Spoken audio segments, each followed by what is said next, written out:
ಮಂಜೇಶ್ವರ ಗ್ರಾಮ ಪಂಚಾಯತ್ನಲ್ಲಿ ವಿವಿಧ ಕಾರಣಗಳಿಂದ ತಿರಸ್ಕರಿಸಲ್ಪಟ್ಟ ಸಾಮಾಜಿಕ ಸುರಕ್ಷಾ ಪಿಂಚಣಿ ಅರ್ಜಿದಾರರ ಅಹವಾಲು ಪರಿಹಾರಕ್ಕಾಗಿ ಪಂಚಾಯತ್ ಕಚೇರಿಯಲ್ಲಿ ಪಿಂಚಣಿ ಅದಾಲತ್ ನಡೆಯಿತು.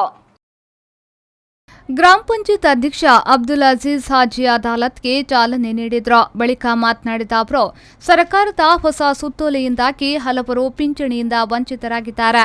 ಈ ನಿಟ್ಟಿನಲ್ಲಿ ಪಂಚಾಯತ್ ವ್ಯಾಪ್ತಿಯಲ್ಲಿ ಬರುವ ಪಿಂಚಣಿ ಸಿಗದೇ ಇರುವವರನ್ನ ಕರೆಸಿ ಅದಾಲತ್ ನಡೆಸಿ ಅರ್ಹರೆಂದು ಅದಾಲತ್ನಲ್ಲಿ ಸಾಬೀತಾದರೆ ಅವರಿಗೆ ಪಿಂಚಣಿ ಲಭಿಸುವ ವ್ಯವಸ್ಥೆಯನ್ನ ಕಲ್ಪಿಸುವುದಾಗಿ ಅವರು ಹೇಳಿದ್ರು.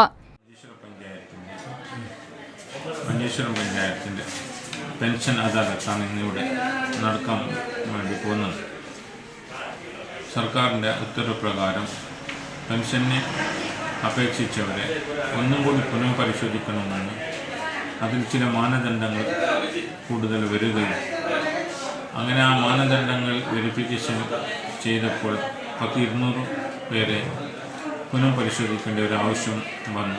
അതിൻ്റെ അടിസ്ഥാനത്തിലാണ് ഈ അദാലത്തിലൂടെ നടത്തിയത്. ಪಂಚಾಯತ್ ವತಿಯಿಂದ ಸುಮಾರು 250 ಮಂದಿ ಪಿಂಚಣಿದಾರರಿಗೆ ಅದಾಲತಿಗೆ ಹಾಜರಾಗಲು ಪತ್ರವನ್ನ ರವಾನಿಸಲಾಗಿತ್ತು.